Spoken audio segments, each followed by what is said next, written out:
Hey, Motorman here. Boy, do I have a tip for you today. This is essential. You must learn how to use that clutch and throttle, also known as the friction zone.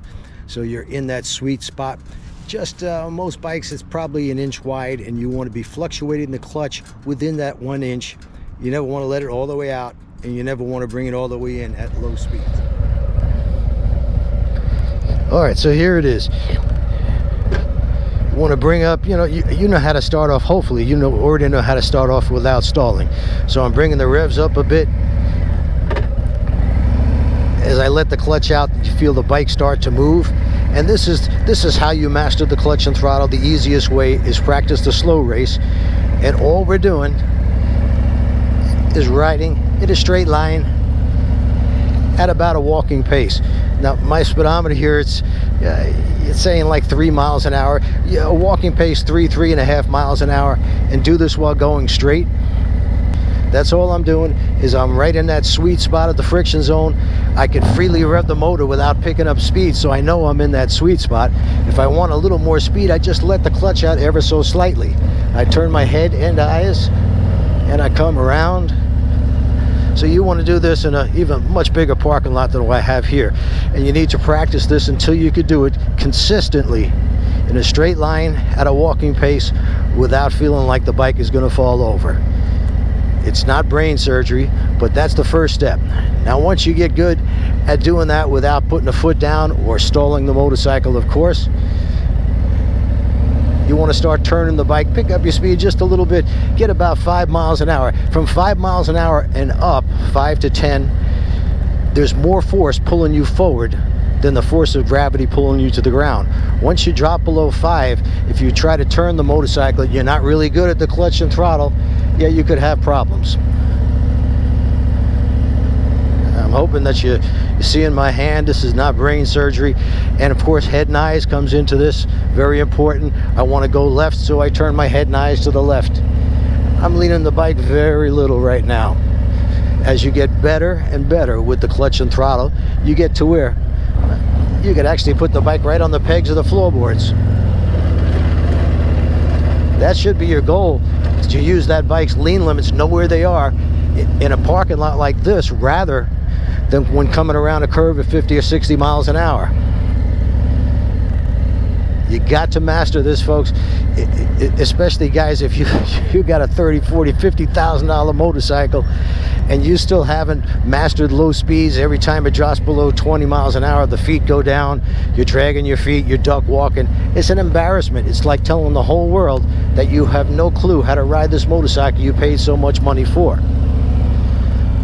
It shouldn't take you 10-15 minutes at most of practicing the slow race in a straight line. Like I said, 3-4 miles an hour walking pace. Then you want to pick up a little bit of speed and start turning the handlebars. Don't have to lean very much to make the bike turn, as long as you keep power to the rear wheel. If you don't keep power to the rear wheel, chance the bike is going to fall over. And make sure to keep your head and eyes up. Whatever's happening on the ground right in front of your motorcycle, there's nothing you could do about it, even at 4 or 5 miles an hour. Keep looking down. That's where you're going to be real soon. So keep your head and eyes up. You could even turn big figure eights so that you're turning in both directions. Most people are weaker to the right than they are to the left. That's probably because here in America we ride on the right side of the road, the correct side, I might add. And most of our turns and U-turns are going to be to the left. As you get better and better, start narrowing down that U-turn. Yeah, start at, each of the parking spaces here in most parking lots, they're 9 feet apart, so 2 of them's 18 feet. The bike turns in less than 18 feet, but start with 3 parking spaces. That's 27 feet. You should easily be able to do 27 feet with a full-size Harley Davidson.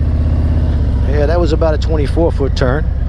And with a little bit of practice, as I said, you can get it down to 18 feet. Now, you don't want to try the 18-foot turns if you have yet to master the slow race. Keep the feet up on the pegs of the floorboards. If they're dragging on the ground, it's not helping you, it's throwing the motorcycle off balance. There's an 18-foot turn. It's just a matter of practicing, getting out and doing it. Spend a half hour a week in a parking lot doing this. Get to where you never have to put your foot down or tap to keep from falling over, tapping your foot down. If you do have to put a foot down to keep from falling over, make sure it's a quick tap and get the foot back up on the pegs of the floorboards, because if you let it linger, you're going to wind up running over your ankle with the muffler or the bags, and you could break your ankle. Make sure you do this in both directions. I'm holding right now a steady throttle, but sometimes when I want to ride aggressively, I like to blip that throttle. That may work for you. Try it. See if you like the steady throttle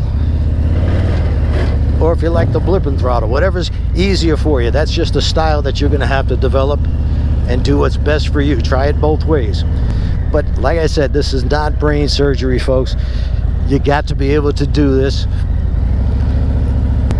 Head and eyes, very important. You use it at all speeds.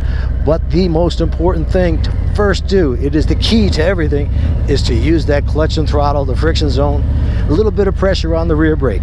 Once you get really good at this, you can eliminate the rear brake. But right now, light, steady pressure on the rear brake while you're in the friction zone and while you're turning the motorcycle. Got to keep that power going. If you release power when the bike is leaning over and you're below 5 miles an hour, yeah, you're going down. I see it at my class all the time. By the way, right now, if you want a set of motorcycle drop guards, again, 30% off. The new code is RLAP 2024.